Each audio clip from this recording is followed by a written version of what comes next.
Hey everybody, it's Brent within my head channel, and I'm back with another Kiss album review and kind of an unboxing of sorts also. And I've got my good buddy Rob from Right Between the Eyes. I was getting ready to say Three Sides of the Coin, but God, I wouldn't want to do that to you, man. No, Gosh. no. It's all good. It's all good. Rob from Right Between the Eyes, man. How you been? Been good? Been good. Been doing real well. I'm this close to the end of my work week, so any chance to podcast is a good day in my book. It is a good day, and I rushed home. I had to unexpectedly take a couple grandkids home, so I've literally been in the door 10 minutes. So, but we're going to get right into this. I teased this a little bit because, it's here. It's finally here.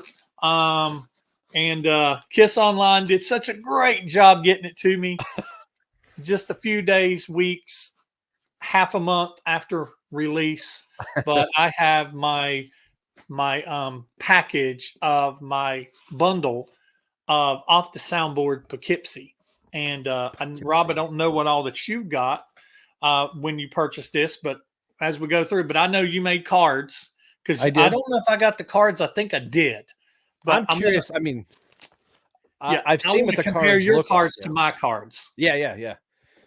I remember seeing them when they first came out, and I was kind of like, Yeah, and we've talked about this. We think it's possibly a licensing thing where they probably couldn't create new things. Maybe because of the estates of Eric Carr and Mark St. John. Who really knows? Why bother speculating? Oh, and check out!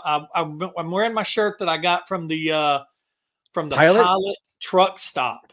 We have one not that far away from us, and I'm like, I wonder if I went there. And the way it looks, I thought that it might be glow in the dark and it would be cool as crap as it did. Yeah. If it did, but I don't think it does. I've turned the lights off already, but it did just come out of my closet. I figure if it charges a little bit, let's see if it glows in the dark. But it's cool. It's coming up on the 50th anniversary. Got the looks like the ball logo, and they do actually have a little bit of the texture. You can't really see it, but those are just not solid balls. They have a texture to them, almost like disco balls. And then, of course, and it says, let's see, hailing from New York City, the band you've been waiting for. The Demon, the Star Child, the Spaceman, and the Catman. So that's what it says around it. So yeah, Pilot truck stops is the only place I've seen them so far. All right, let's get into what I've got here. First thing on top is the pin. Did you get the pin? No, I didn't get the pin. I only really got one thing so far. So okay, so little Kiss off the soundboard. It's basically the logo with all the names and everything on it. Does it say Mark St. John, Gene Paul, all that? Yep. Cool. No. Cool. What does it say? It says Kiss off the Soundboard Poughkeepsie. God, I can't see what that says. I'm blind as a bat. I'll put a picture of it up. I was going to be surprised if it did say all that. It probably doesn't. It says Kiss off the Soundboard Poughkeepsie, New York, Mid Hudson Arena, November 28th, 1984. So that's what it says. Basically has the location and but I'll take a picture of it and I'll put it up while we're here talking. The next thing is the shirt. I did get the shirt. I was wavering on, like, did I want to? Did I not? Again, if there would have been a full band photo on it, I'd have jumped. Right. I jumped at a heartbeat. It still looks cool. Don't get me wrong. See, that looks really cool.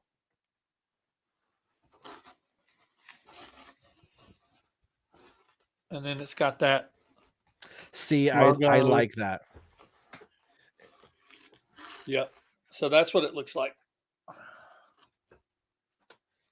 So yeah, I like that. It's got the hand scratching through.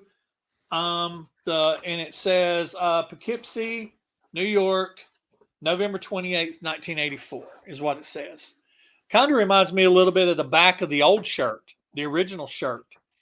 Yeah, it does. A little bit of that. It's got that yellow with that green around it. Kind of cool. See, that's really cool. Yeah, I'm trying to replace all my t-shirts in my closet where they're all Kiss shirts. So That's what my I'm wife getting says. close. I'm getting close. These are the picks, and I'll probably take some pictures of these as well if these don't show up very well. It basically has the same thing on the back of all of them, and this Okay. is weird that it's got makeup on it. See, I think that's just this is what the pick is, and then they just color correct it and then do the front stamp and whatever. I do Yeah, think it's odd that you have, I don't. yeah, yeah. I know, but Maybe what they should have done is on the back said Gene, Paul, Eric, Mark, or right, whoever was in the band. right. But Yeah, or maybe like autograph. I don't yeah, know. I don't know if they have Eric. I don't know if they have Mark's autograph. Now this comes in a little pack. It's actually in a little there they pack. are. Yep. And See, so I'm going to open this up. I wasn't that far off. When I show mine, I'll explain what I almost did.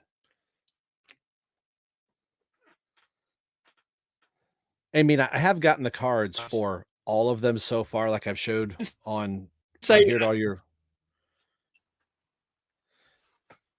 oh yeah, I'm. Hold on a second. I'm getting really crappy signal right now. Come Okay. on, baby. Come on, baby. Catch up. Okay, it's catching back up. I can tell you there's a little Easter egg on these that a lot of people don't know about. I've Ooh. not seen this. I saw it when I looked at. So here is this one. Gene and Paul. Gene and On the Paul. other side is Eric and Mark. There's Yep, that. the cover. There's that. Yep. There's that. That one's the odd one. I know it was on a shirt and a towel, but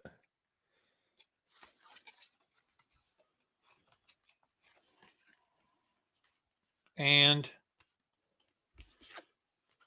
I'm going to the back to read. should be the design, Yep. right? Yep. Hold on. See, now that's cool. All the other ones have just been the normal triangle-ish thing, if you will. I'll pull out mine. Yeah, and it's got the hand going through it. So here's my Des Moines. It's just basically just the standard thing, but the fact that they put the animal eyes hands coming through, that's pretty sweet. That's a pretty cool detail. So I'll show mine here. I was really excited when this got announced because I was like, finally an Eric Carr card. All we've had Yeah. is Peter, Eric Singer, and Ace Frehley and Tommy Thayer as far as other members. And I just wasn't really overly impressed with those. Again, we were talking about licensing or whatever. So I did my own version, and I basically took the tour book inserts of the individual members, and I put up a quasi little border around it and their name. And I almost blacked out the sides, like right around here. I almost blacked all that out so it would kind of represent the card, but I didn't want to go to that much trouble. This is what I think they should have done with the cards. I get not creating something new, but just do what I did. Right. Put your little border up. So yeah. I'm actually, I would rather had your cards. Yeah. So then, depending on how the thing lines up, is how I determine what sleeves I'm going to cut for it. So. Right. And I was lazy. There's nothing on the back of mine. Oh, there you go. And it arrived undamaged, no bent corners. I accidentally purchased everything all together. I didn't do it separately like you do. I purchased it all together, and I just kind of prayed that that it would come good. I'm going to pull mine out here. I'm only going to pull out one LP for the sake of time and just show this here. But this is what it looks like on the inside. It's just got the track listings, LP1, and then it's got this on the back. Then when you pull it out, it actually has a sleeve on the inside. And then you pull this out, and it is that that creamsicle kind of a like a faded yellow. I don't know if they Kind were calling it mustard or custard. Custard, I think what they were Custard calling is what they called it, and I it. can get it. But man, these things are so thick. My goodness, Yeah. these things are just heavy. They're monsters. Heavy duty albums, and so yeah. So that is that's basically my unboxing, and we're going to try to keep this an hour under. We're going to get into what we think about the songs and the tracks, and overall we'll do kind of go into each. If you got anything about discussion about any song or any track or anything about that, it's performance and as it is represented on this release, and then we can talk about overall sound and thing at the end, and then kind of give an overall uh, score on the album, what we think about it. And I think this is kind of cool because you're actually recording this with your guys from Right Between the Eyes Tomorrow with night. Nick and Nico tomorrow. And then, so this will kind of, I think I don't know if I might beat you a little bit. What I may do is, And that's perfectly fine. I was going to put this out on Friday because this will be my Friday video, unless I come up with something different. But I would like to get this out, so if you want to reserve some things that you're going to say on your channel, by all means, do that. I'm going to use this as a wood shop. I'm going to figure out what I'm going to say on your show, and then I'll have it. I still won't have it nailed down. I'll have to edit and go, oh, maybe sample the audio from what I said on Brant show and slide it into my, into my show. There you go. All right. So I'm going to pull up. I didn't even have time to print my notes out or anything. I had to pull it up on my computer. We start off with Dr. Phil. I'm not Dr. Feelgood. Wrong band. They got something similar lately, though. They've been in the news just about as much as Kiss has been lately. For the same reasons, bickering members, members threatening each other with lawsuits and pulling out, closets out of skeletons and using tracks. I mean, hello, it's funny because if I don't get an apology from Brant 7 days from now, I'm just gonna go eat ice cream by myself. No, that's it. Yeah. Yeah. And Motley Crue always did want to be Kiss, and so congratulations, you now are. Right. So Detroit Rock City, one of my favorite Kiss songs. And I've got my notes on this.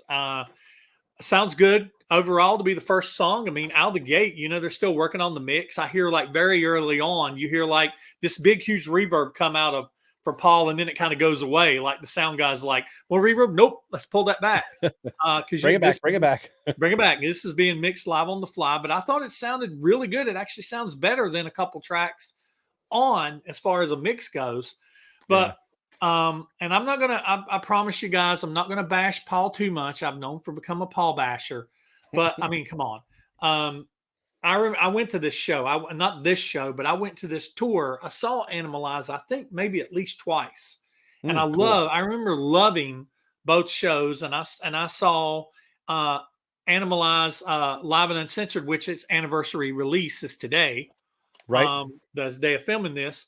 And I don't know if they cut out a lot of the banner or they did whatever. I haven't watched it in a while. I need to go back and watch it because I've got it back here on VHS and see if Paul annoys me as much in that show as he did on this album, because Paul annoyed the crap out of me on this album. And I'll get to some other things. I'll talk to each thing about how he annoyed me as he gets to it. But Detroit Rock City, I think, sounded great. I mean, it was fast, but all these songs are fast.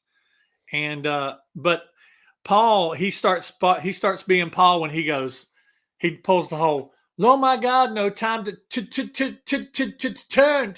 And I was like, okay, Paul. Today, Junior. Today, Paul. But overall, I think Detroit Rock City sounded good. I liked it. What about you? I did too. And I'm sure you were doing the same thing I was. I was listening as much as I was listening to Eric Carr, Paul and Gene. I'm really listening to Mark. Like, okay, what's your guitar tone? what are you doing? Just because now history, hindsight's 2020 type of a thing. We knew the things that were going on with Mark back then to say, "I- are those things there?" And Detroit Rock City is pretty faithful. A lot of the solos are all in unison, so he's not able to stray too much. Where I Mhm. was like, okay, this is working. So yeah, I dug this for a first track. I still, even on that written Bob Ezrin solo, that written solo that we all know by heart, Hmm. I noticed he still put his little flair on it until Yeah, Paul came in, because he wasn't just going da na na na da na na na. He was like doing some kind of da na na na na. He was like yeah, that last note. He was doing something. I don't know if he was flicking his string fast, or if he was doing some kind of real fast bend with the vibrato bend with his finger, but he was doing something. yeah, Yeah, and I really was listening too. I was listening to where he was in the mix, where he was in the mix for rhythm, where he was in the mix for his solos, and when he was playing, what his tone was like, how faithful he was to old solos. If he just went off in left field and did whatever he wanted, and when opportunity arose, and we'll talk about it later. When opportunity arose, he did. He kind of mhm, ran off into the cornfield sometimes, and even kind of more than Vinny did in a way. But him and Vinny, I noticed this, listen to this, and I want to see if this is, so I want to talk about this right now, real quick, and see if you agree with me. Listening to this and listening to Mark playing live versus playing on an album, and listening to Vinny playing live than playing on an album, Mark and Vinny are very similar live. I think yeah, so. I think so. Other than their tone being different, because Vinny, his guitar, that flying V that he had, has that tone. yeah, Um, it's almost like a very high mid-level EQ tone that kind of his lows are cut and his mids are cut. He's got that big middle on his guitar. And so Mark's tone isn't like that. But playing style, shredding and doing a bunch of stuff and just going crazy, although Vinny's a little cleaner than Mark was, um, very similar style. So I can see yeah. how they made the jump from Mark to Vinny. I could And really easily see that. and if I know my guitars well enough, and I don't really, but then he played Jackson, and I believe Mark played Charvel, which is an Mhm. offshoot of the Jackson guitar. So even like you said, their tonality a little bit isn't that far off. I mean, Mhm. yeah, the guitars have a little deeper sound and yada yada, all that other stuff. But like you said, the way they're attacking their phrasing is pretty similar. When we get into some other stuff, there's noticeable differences between Mark and Vinny's playing, but Yeah. we'll get there. So track number 2, Cold Gin, and first off, Paul's feeling the need in, when was this, 84, the need 84. to, he's dropping the F bomb at least once in every sentence, and he's being cringy and saying things that now seems a whole lot more inappropriate than it did back then. Yeah. But he's so going into Cold Gin, he's dropping the F bombs, and that's kind of typical for this time. And I'm not a fan of Paul's banter on this whole album. Paul's banter on this album annoys me. Um, but it seems, the thing that I did notice, and I mentioned earlier, is I didn't seem to notice it as much when I was a 15-year-old kid watching these shows. Same. I didn't notice it. And like I said, I need to go back and watch Animalized Live and Uncensored, because I don't know if I noticed it so much then, unless they probably, I mean, it's uncensored, so I don't know how much of the banner they cut and stuff like that. Mhm. So I have to go back and listen, and I want to kind of compare, now that I've got this in my head about, oh, Paul's super cringy here, always dropping a little bit too much here. He's dragging on his banner a little bit too much here.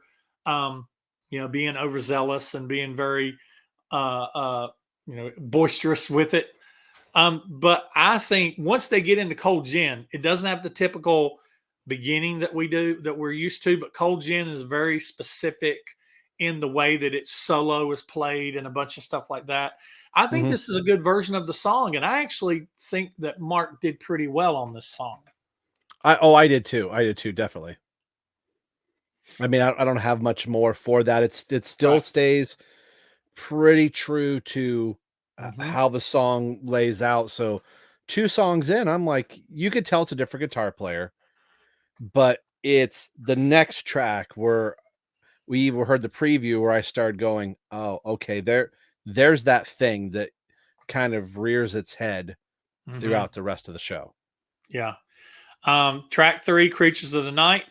My notes is Paul Works saying animalized during the opening banner. And I think that's funny. People Yeah. feeling animalized, getting crazy at night. And I was like, it reminds me of that Family Guy episode where he's like, whenever somebody works in the name of this is clear and present danger. And he's like, he said it. He said it. Yeah. So as soon as he said getting animalized, I'm like, he said it. um, this is one of the singles that was released. At first, it didn't sound the best, but other than Paul doing the vocal gymnastics, the no, and the creatures of the, and it's like that's the best way I can do it. It's just like, oh God, and hitting those high notes and screams of the night. This isn't my favorite version of Creatures of the Night, and I don't think it sounds that great. So this is actually not one of my favorite tracks on this album. So what about you? I was surprised. I don't know how to say this. All the tracks that they released from this album are all Creatures of the Night tracks, probably just coming off the heels of the 40th anniversary of Creatures of the Night. And I'm like, Mm-hmm. you didn't release Under the Gun, you didn't release Heaven's on Fire. It was Creatures, War Machine, and I Love It Loud. I think in that Mm-hmm. order. Yep. And So I thought, why? This is an animalized concert.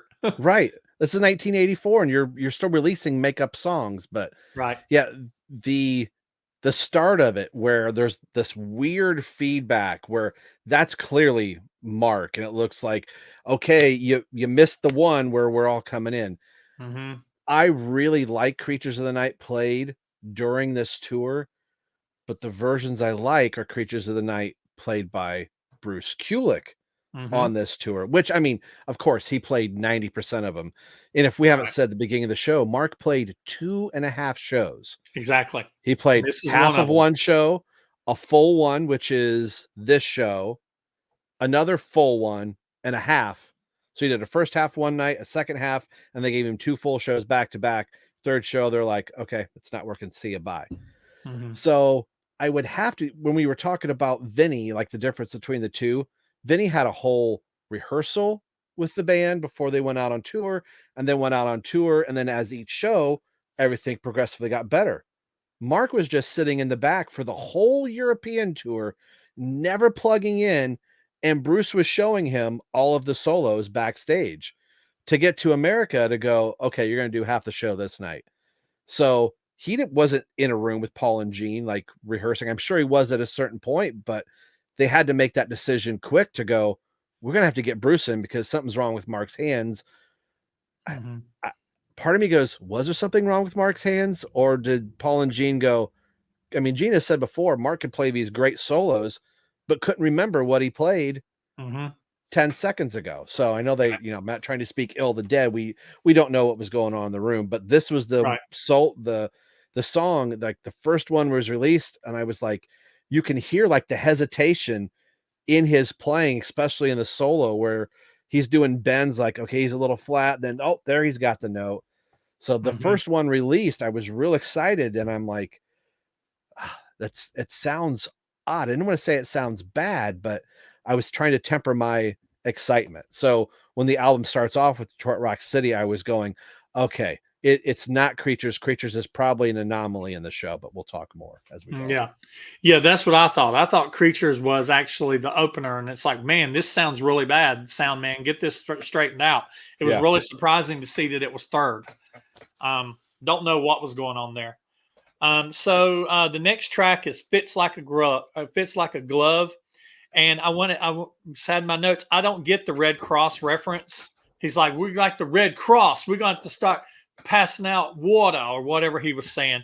And then the whole "I used to work in Hopewell Junction," Sure. just his whole accent that he has. I don't know, because that's not how Paul talks whenever he's just doing a little interview or talking. He's not sitting there going, whenever he's interviewing with like so-and-so, he's not sitting there going, I was talking to Gene before, and he doesn't talk that way. So I don't know why he does the way he does. But now I love Fits Like a Glove. This I think is great. And Mark's solo on this song is insane. Oh, yeah. His solo on this song is insane. This is probably one of my top 5 favorite songs on this release. Oh, easily. And I love the song Fits Like a Glove anyway, but Gene sounds like Demon Gene. I have to forget. I keep forgetting that Gene don't have makeup on. Because he sounds like Demon Gene. He's singing that, I call nothing, let me in. You know, he's just singing. Great. The gang vocals that I'm so used to hearing on the album, you don't quite get them on this. The background vocals, I think they never really fully got the background vocals mixed right. And it's a shame because Eric on songs like this puts in such a good performance on the background vocals. He can such a great counter. Yep. Yeah, he can either sing high, or he can go in the middle, or he can get guttural and sing growly like Gene does. And he's never really there. You have to really listen for him, and you're like, oh yeah, there's Eric. Yeah, it's the background vocal mix is just not really great on the whole album. But Fits Like a Glove, I love it. Yeah, and this is the first song, aside from, let's see what's been released. Tokyo had a few things, you know, like Talk to Me was new, but Fits Like a Glove is right in there, other than getting things like Unholy on Virginia Beach. But to get an 80s song that we haven't heard a million times, this is like a breath of fresh air in the Kiss set list. So many of these songs, I was just grinning ear to ear going, it's been so long since we've heard these songs live. And Fits Like a Glove, once it hit in 83, it played every single tour up until Revenge. This was basically his deuce of that era until they slowly started slipping that back in. So this was a Gene staple. You knew that this song was coming. So you could tell now this is the second year Gene's really kind of found that voice. But like you said, the backing vocals just weren't mixed quite well. Yeah. The next song, Heaven's on Fire, my only notes that I've got, I mean, I love this version. I'm a big fan of the song Heaven's on Fire. And this is actually a really good song, too. This is actually in my top 5 on this album, too. It's actually got that little bit of a extended solo. They go in, instead of just doing that, you know, it's got a little bit of an extended solo on it, kind of like Lick It Up. Lick It Up has an extended solo on it, too. Yeah. But I like Heaven's on Fire. I think it's good. That's really all the notes I have about it. Same here. And it was nice to hear Mark play something that he wrote, he played, and plays it pretty darn near flawlessly. Yeah. The next is Paul's guitar solo. And I remember seeing this when I went to see the Animalized tour. And I can remember this on the Live Uncensored. Paul out there doing the guitar solo and working a crowd without saying a word, with the guitar picking his mouth and doing the bends and the hammer-ons and the hammer-offs. And this is actually one of my proud Paul moments on this album, because I see it visual more than I hear it, just from the live concert VHS.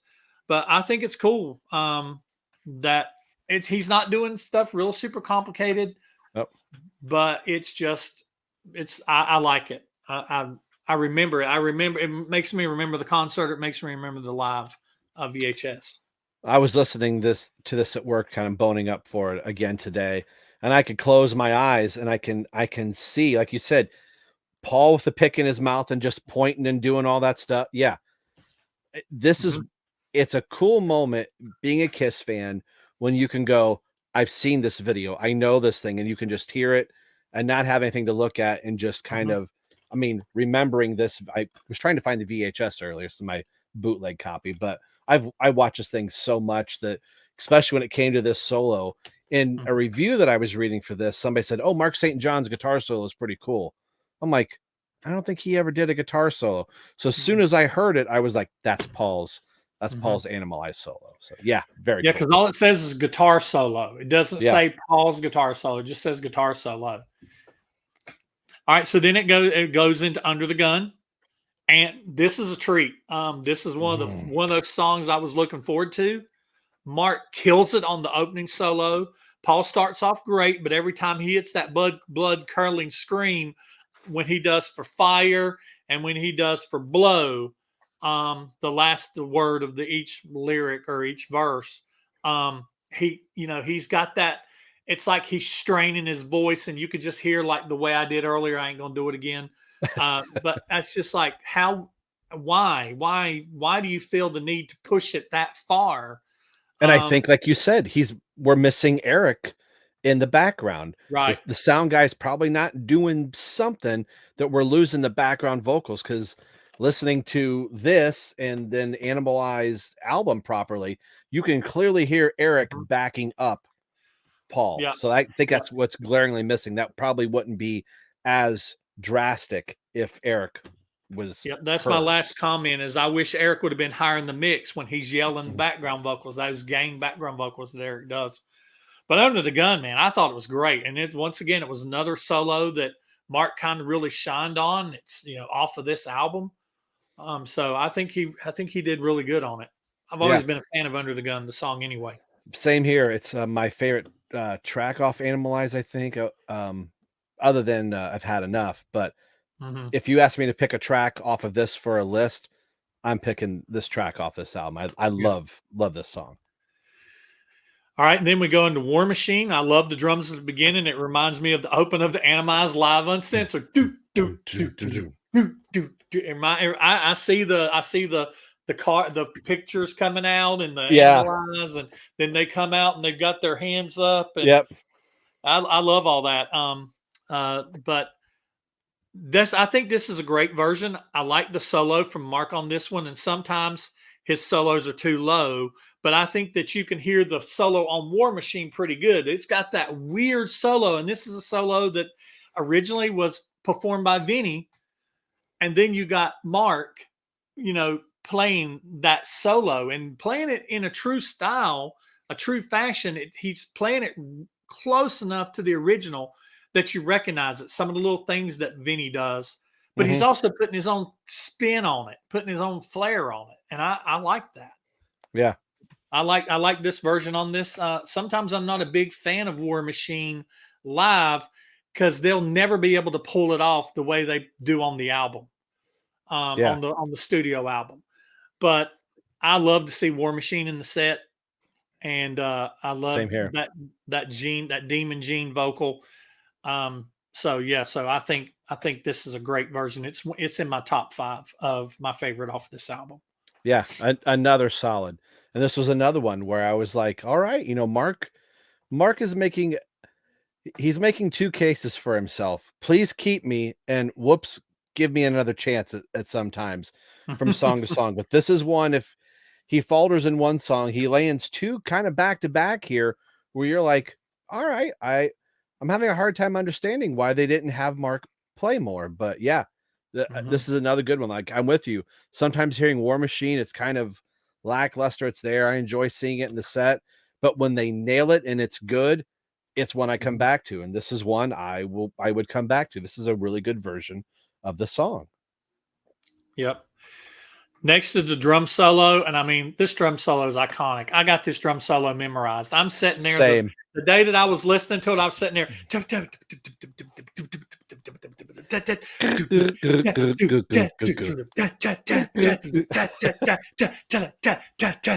mean, I'm saying, I mean, I've got it memorized. Same here.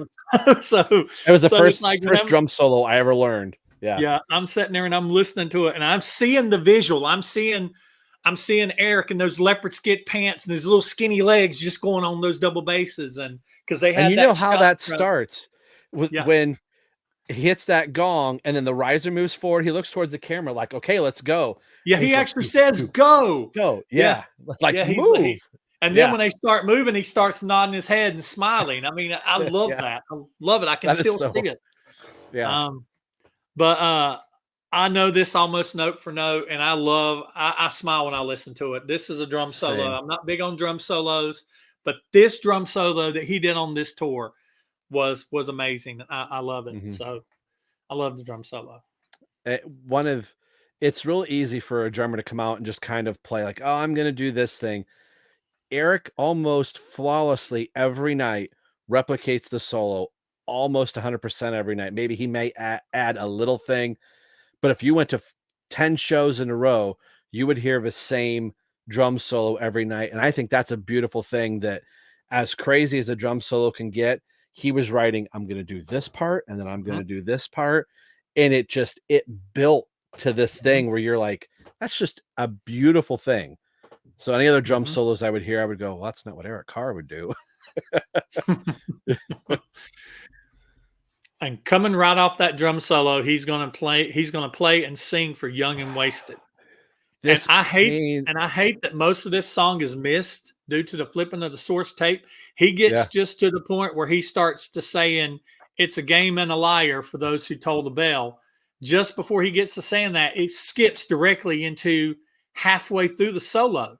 Yeah. So we miss a lot of Mark's solo, and we miss all of most of uh, Eric's singing, except for the chorus after the solo. Right. But what we do have, I'm glad that they chose to put this on here rather than be like, you know what, 2/3 of it is missing. We're going to cut it. It's only 2 minutes long. We're going to cut it. I'm glad that they left it. Yeah. And I was trying to remember where it says it in the liner note, if I can find it. Oh, here, producer's note. The historical importance of this recording is our only known soundboard recording to date featuring Mark St. John. Um, to infuse this release, Young and Wasted and Rock and Roll and Night are incomplete due to the source recording. It was our passion to help preserve this music and keep up with the release. So basically, it was like, we know how important this is, and I like the way that they found a way to slowly bleed it out and then give it back to. They could have easily said, well, Young and Wasted, we're going to cut it because we only got a little bit of it.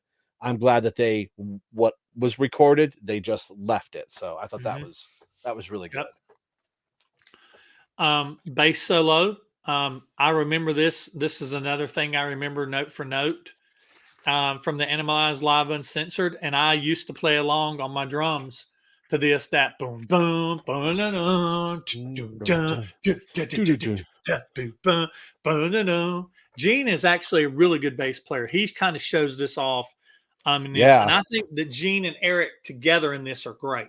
So I love the bass solo. I love it. same here. And I remember being an early Kiss fan. This is the first Kiss VHS I bought back in the day. And I always feel like once the makeup came back on, Gene stopped playing a proper solo. It's just this, I got but to spit up blood now. his Yeah, 80s bass solos were just they really were. cool. They were Mhm, great. The mhm, little musical pieces where you're like, dang, Gene's a really good bass player. So this always mhm. made me smile. Like Eric's drum solo, like I memorized all of Gene's bass stuff. I don't know how to play bass yet. I'm learning, but I could sing you Gene's bass lick solo. I Mhm. could sing you Paul's guitar solo. I could Yeah, mimic and play Eric's solo. yeah, That was a really cool thing. They were taking those moments to showcase, and it wasn't just noise for noise sake. yeah. Bum, bum, bum, boom. Bum, bum, bum, bum. Da, da, da, da. Bum, bum, bum, doo. Da, da, da, da. Ba, da, da, da, ba, da, da, da. I love it. It's great. Um, so then they go into oh yeah, well all right. Go into I love it loud. I've always loved that. They always seem to play I love it loud a little too fast for me. I think they play it too fast, it loses its grooves. And Mhm. this version, they cut the third verse like they started doing. I think the only complete version of I Love It Loud that we have on a kind of off the soundboard type thing is off the Creatures box set. Creatures. Yeah. Because yeah, it has it, and which that is a gem in itself to have that verse that they always cut to this day they cut that verse. Yeah, and I Um, remember singing along to the Creatures version in the car, and I was going right into the chorus, and I was like, "Oh, they're doing the third verse." yeah, Just been so used to them never doing that third verse live. yeah, yeah. They don't know why, but otherwise I think it's a pretty good version. I think it sounds Yep. good. It's not quite in my top five, but I think it sounds really good. Yeah. Being the namesake of our show, I want to say it's in the top 5, but maybe Hmm. it's 6. Then they go to "I Still Love You," and I love this song, but Paul's always kills it for me live. Always, always. "I Still Love You" is one of my favorite Paul Stanley tracks. Only in the studio. Uh, the unplugged one is okay. I know a lot of people they love. They're like, well, yeah, That's my favorite version of it, but his other live versions, like you said, are kind of like just sing it yeah, because it's because you he do it don't go so in. The well only on the time album. the only time he really does it on the unplugged is when he goes, "I still," and then he stops and he goes, "I still," and it's kind of condensed. He doesn't Yeah. do it through the whole thing. But this one, man, he is just, I don't know what he's on. He's all over the place. He goes crazy with his vocal gymnastics, and he's over the top extra on this one. And then they got the effects thrown on it on top of that too, which makes it even worse. But I Still Love You. I hate that if Paul would have actually just kind of pulled back a little bit and kind of kept the vocal gymnastics for kind of towards the end, this would have charted higher for me on this album, but it's not inside my top five, even though I love it so much. Um, Mark's got a pretty good solo on it, I think. It's I do not the too. longest, craziest solo, but I think that he did a good job on it. Yeah, I I do like the too. solo. Yep. All right. And then next track is Love Gun. This is probably the fastest I've ever heard Love Gun played. It's like it's like fast. Yeah. I'm not the biggest fan of this song, but here's the weird thing. I actually like it played this fast. I like the dun dun dun dun dun Yeah. dun because that's literally how fast it is, isn't it? This is almost Love Machine Gun. Yeah, I love Machine Gun because it really is that fast. It's, I really love you, baby. Dun, dun, dun. I love what you got. Dun, dun, dun. It is Yeah. actually that fast. So I actually like this version. It's weird. It's not in the top five, but it's weird. I like the speed of it. I have it again because of the VHS and DVD. I've got Bruce's version just embedded in my brain Mhm, that I can hear some little stutters a little bit from Mark. Again, mhm. Yeah, the speed of the song is probably not helping him. Like, hey, this is my first full show. Let's slow it down a little bit. But that being said, I like yeah, uh, the speed of the song. And Gene always equated that a faster tempoed song means there's more energy and we're more exciting. right. It's making you play faster. And somebody like Mark that's trying to earn and keep his spot, he's hiccuping a little bit in a couple spots. Not horrible, Mhm. but it is what it is. Yeah. On Love Gun, on this version of Love Gun, Mark St. John is no Ace and he is no Bruce. Mm-mm. Uh, he's That's not just bad. no, it's not bad. Um, and so then next we have Black Diamond, and this is in my top five. This is a great version. Eric sounds Great. freaking awesome on this. I mean, I get chills when he starts singing that out on the streets for a living. I get goosebumps because he Yes. sounds so good on this version. Um, I notice it goes to the new ending rather than the bluesy. The Ace is so good at. Yeah. But it goes into that "ba-na-na-na-na-na," which is they kind of introduced around this time. Dun, Yeah. dun, dun, dun, dun, dun, dun, dun. This is my Um, favorite ending for Black Diamond of all yeah, time. I love this ending. yeah.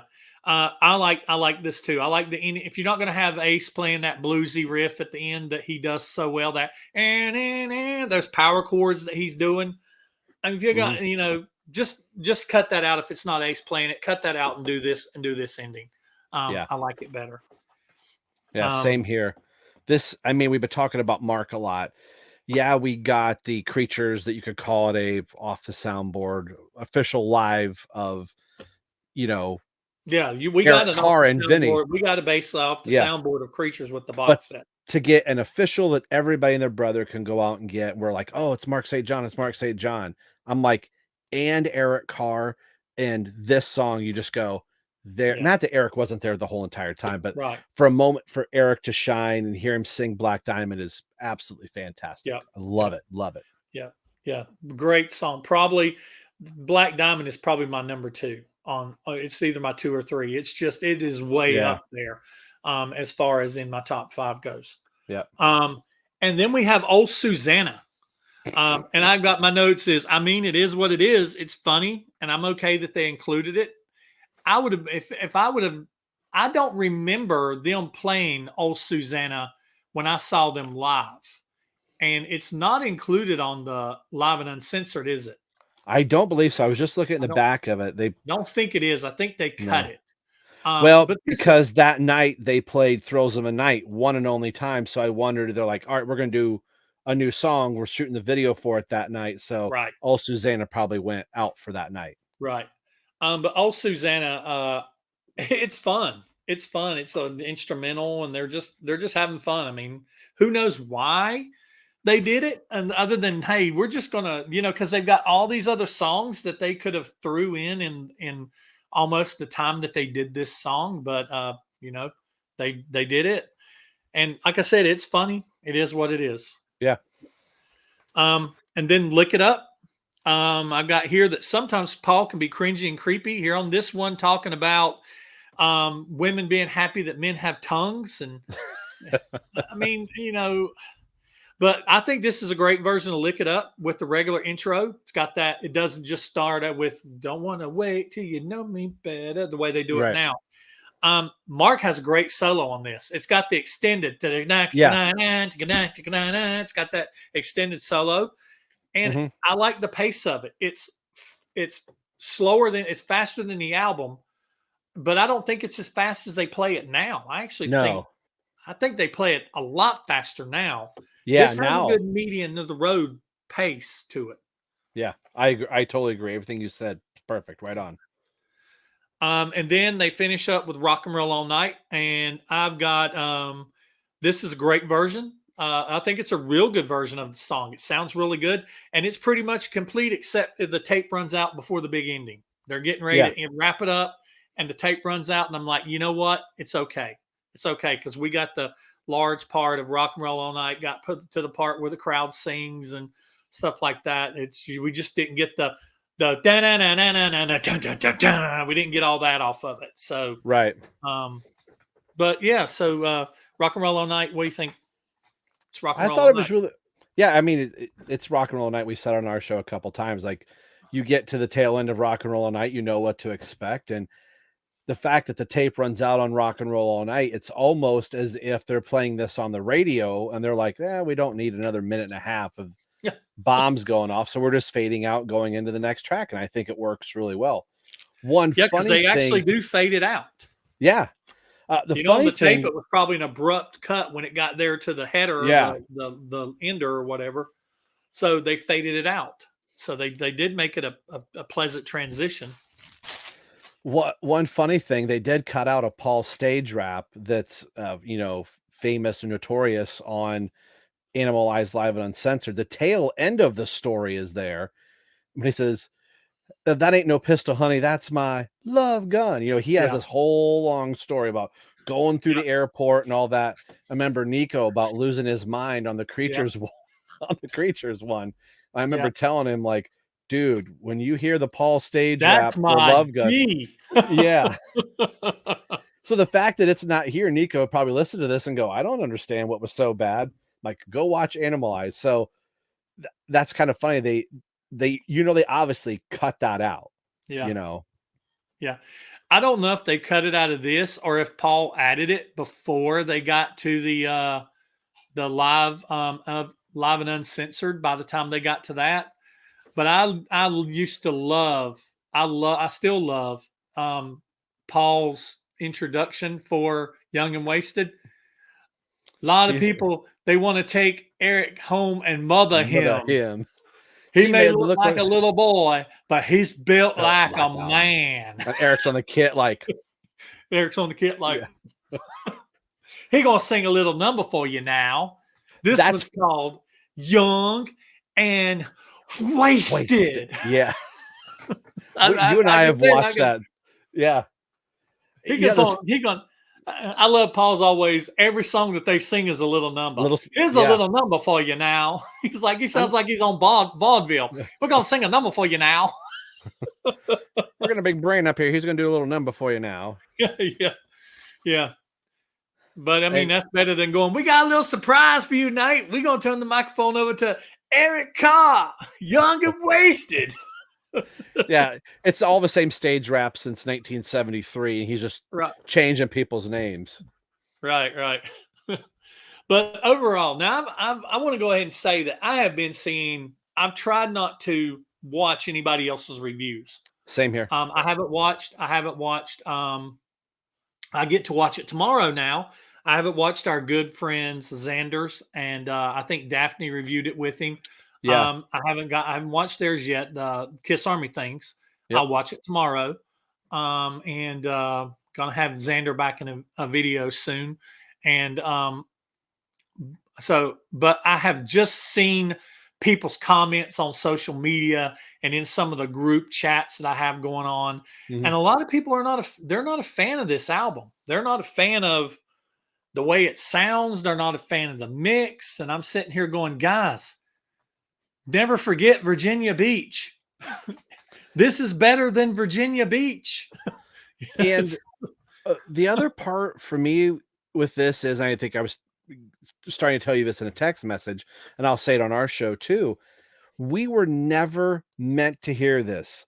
Never. This was recorded for Paul and Gene after a show to sit back and go, okay, let's objectively listen to what's going on with Mark. Because it's never hard meant for human consumption. Right. It's hard to critique somebody while I'm running around on stage like an idiot trying to play. And like, yeah, you may hear a bum note and go, oh, it's not that bad. So the fact that he does a half of a show, the beginning of a night, then he does an end of a show the next night. This is his first full night. So they probably listened to it and then said, okay, you need to do blah, blah, blah, blah, blah. Give him night 2 to do it, and went, dude, we're not hearing it. We've already had Bruce for 3.5 months already. We're just going to go with Bruce. So the fact that you go to 2023 and we're doing this off the soundboard and somebody goes, oh, holy crap, we've got this thing where we recorded Mark. This would be a good treat for the fans. When everybody's like, give us something deep, give us something we've never heard. And here you go. And people are like, oh, it doesn't sound that good. It's off the soundboard. It's not professionally mixed. Right. And this is the fraction of time that Mark was in the band where it's just crappy audience recording. History, and you have Mark the time Street. that Mark was in the band.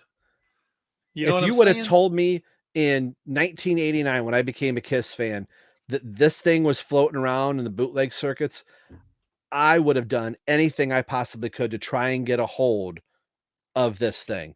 So it makes me smile. Like, Mark is getting a chance to shine in a way he never, ever had before. Right. Good, bad, indifferent. This is a great tip to the hat to Mark's legacy. And, you know, obviously Eric Carr too, but the fact that it was so small.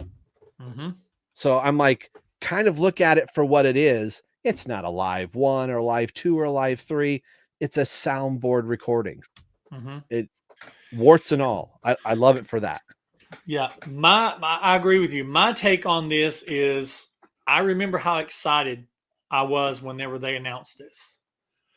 I remember how excited I was. I also knew that out of all the off the soundboards we've had, although there have been some really good ones and some really bad ones, even the really good ones were not perfect. They had warts. They had mixing errors. They had different things that needed to be fixed about it. Donington, yes. Tokyo, yes. I mean, you know, and one of the ones that I still love, Des Moines.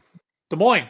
Yeah. I was stoked to have, and I still am stoked to have Des Moines because that is my era. That is Gene, Paul, Ace, and Peter. That is a live 2 tour without any fixes, without any overdubs, without any studio time. That is as it was mixed off that board. That's the way the people in that auditorium heard them that night.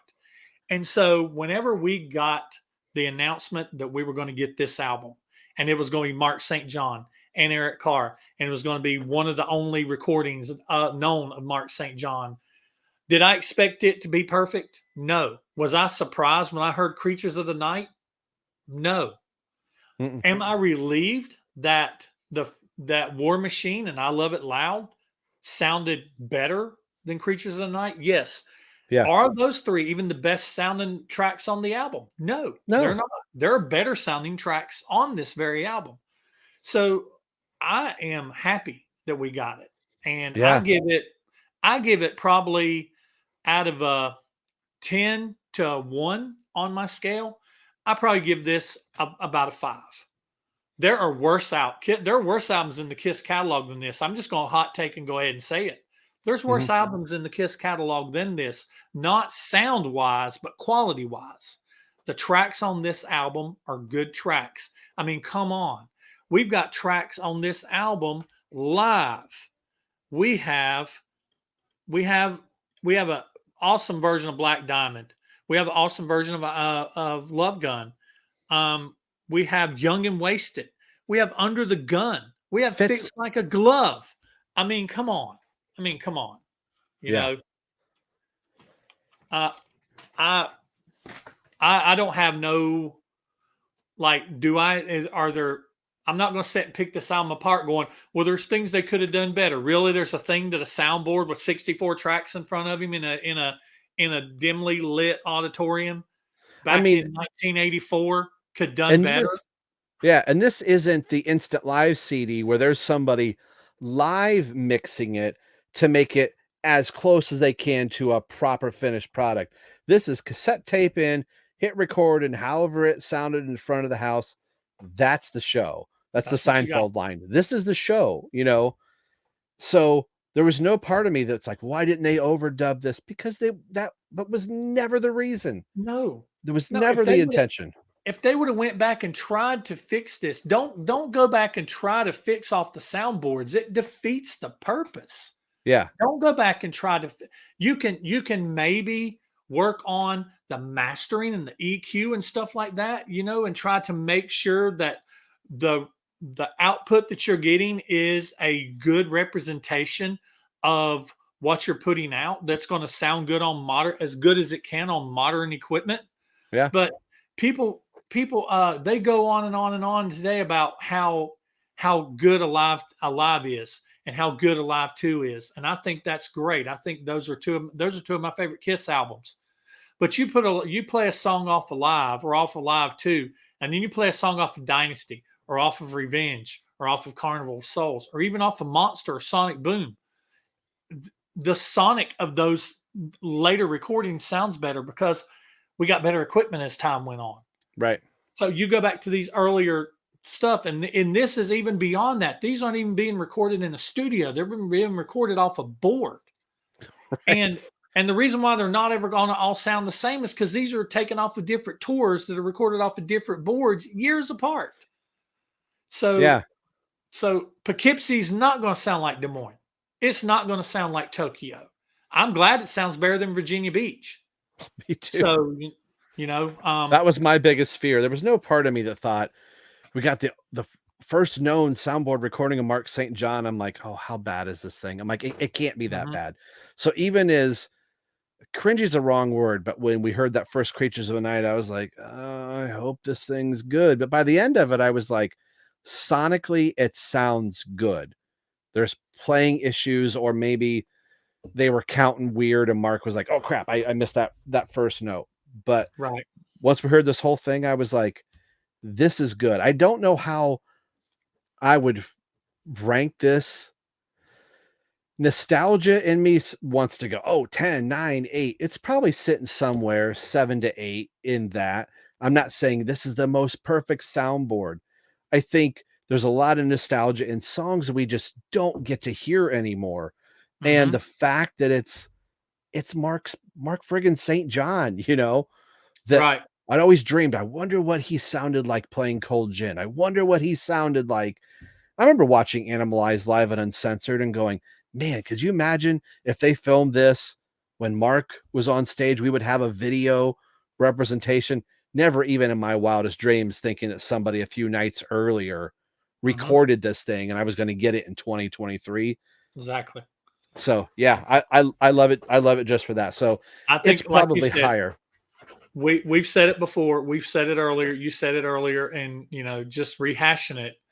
We're privileged to get this. This was something that was never meant to be consumed by us. This is, Yeah. so I'm happy we've got it. This could have So easily been the new lineup or the current lineup, and this is another show, and everybody would have been like, another Tommy and Eric show or another 70s show or another, and sometimes I feel sorry for Kiss because they really truly are damned if they do or damned if they damn don't. right. And I'm one of those people that sometimes I try to be hypercritical about them, and I try to be good, more like my good buddy Rick. I saw he was posting something, and it might have been in one of our groups, or I think it's something that he posted. He talked about how the Mandalorian, the new Mandalorian series, the season was getting a lot of hate, and that Kiss gets a lot of hate sometime. He's like, why are we taking ourselves so seriously? Mandalorian is a fictional show that takes place in space, and Kiss are a bunch of guys who dress up like clowns. He's like, why are we taking ourselves so seriously? Right. And that's really true. Even me, sometimes I get so critical and hypercritical that I actually miss out on the fun of things. And I'm not going to miss out on it with this because I think this is a No. great album. Yeah. So I don't expect you to do this because I know you're going to do this on your show, but I'm going to put so far my listing of the off the soundboards. I'm going to list from my favorite to my least favorite. You Okay. don't have to do this, but I'm going to do it for me. Donington is still my number one. Des Moines is my number two just because of sentimental reasons. Tokyo is probably my number three.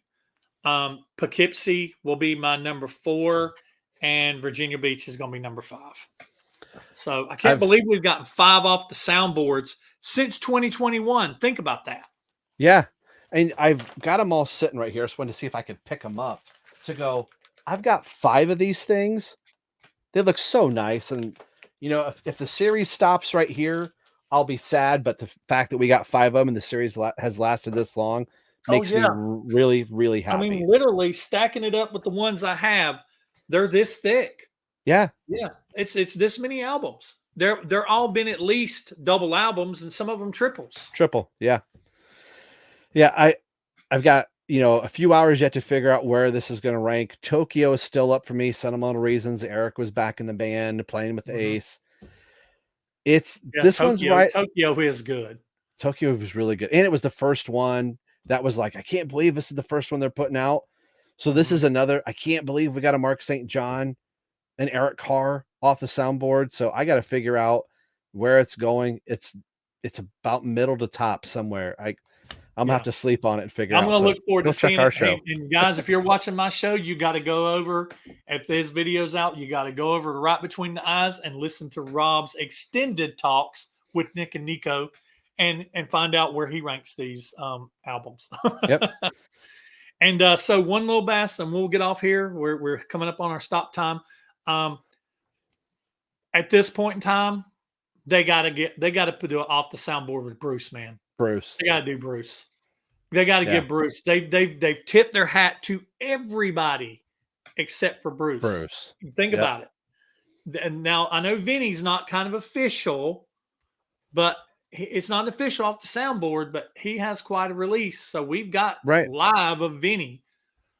We need an official release of live with Bruce. So where do you go? Do you go Vinny, excuse me. Do you go Kulik Carr? Do you go Kulik Singer? I want a Kulik Carr. So do I. I want to kill a car. I want Hot in the want Shade. Asylum. Asylum was an awesome tour. I'd love to have an Asylum. I would love Asylum, but Asylum is this plus Tears Are Falling.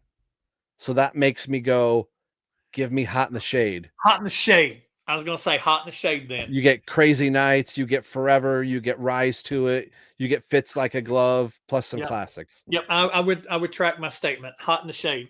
Hot in the Shade off the soundboard. That needs to be next. Kiss, do it. That needs to be next. Y'all know y'all watch my videos. Gene and Paul don't even know I exist because I've not been banned by either one of them on Twitter yet. Same here. I keep my opinions to myself.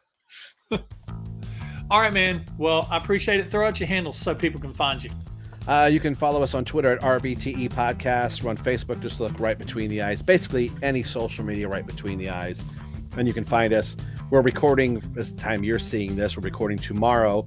And I'll have to put up a video chunk somewhere. So I got a new computer, new video editing software. So just when I figured out the old one, I got a whole new thing I've got to learn. So, but that'll be coming. By the time this episode drops, we'll probably be a week behind Bram. So come check us out. Yes, go check it out so you can hear Rob's opinions with Nick and Nico on there, and I'll be looking forward to that too. And I'll get to watch it as soon as it comes out because I've already done my review. So that's it for this one, guys. I appreciate you watching. Subscribe to me. Subscribe to Right Between the Eyes. Subscribe to let me do my shout outs. Kiss Army Things. It's All For You Demon. Who else do we like? Theme song. Kiss Army. Is it Kiss Army Podcast? Kiss Army Nation Podcast? Kiss Army Nation. I'm blanking on a couple. Yeah. You got the Shout Out Loudcast guys. You've got Three Sides. You've got. Yep. Oh my gosh! Almost Human 56. Ralph Vieira. Yeah, go check out these other. If you're not familiar with any of these, just kind of go and go search YouTube for any of those things that we said. And if you're looking for more Kiss in your life, if you don't have enough already, then those are some great, awesome places to go to. All right, Rob, I appreciate you. Thank you so much. Rob will be back in one in the future, and I also have Xander in the future and some other people. And we are getting ready to get back into start looking for those posts for. The panel has spoken. I've been tweaking what I wanted to do. I've just about got it figured out. So you'll start seeing some posts on social media asking you guys your opinion about things. And then we'll start compiling those up and releasing some videos in June. All right. So June, July, and August. So that's all I've got for this one. Take it easy, everybody. And we'll see you in the next one. Bye. See ya.